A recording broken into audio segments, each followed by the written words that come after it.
लोग कहते हैं मौत के बाद सुकून होता है, मगर उस दिन जब कब्र खुली तो कफन तो था मगर लाश गायब थी।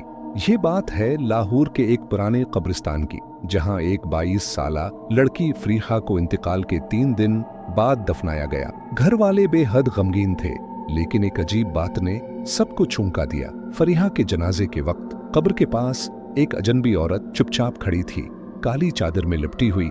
उसकी आंखें जैसे कब्र को घूर रही थीं।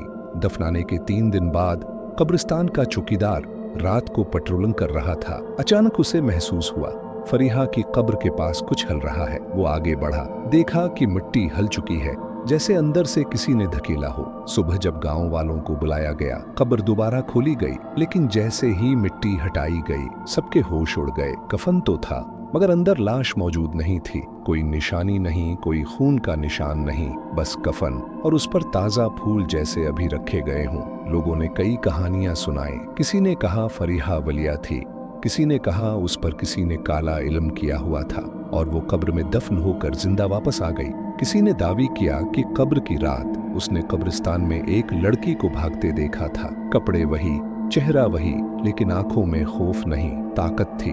आज भी उस कब्र पर लोग फातिहा पढ़ने आते हैं, मगर कोई भी कब्र के करीब ज्यादा देर नहीं ठहरता, क्योंकि रात के सुनाटे में कभी कभार वो कफन हिलता दिखाई देता है। आखिर फरीहा कहाँ गई? क्या वो जिंदा है या फिर कुछ और? ये सवाल आज तक एक राज है।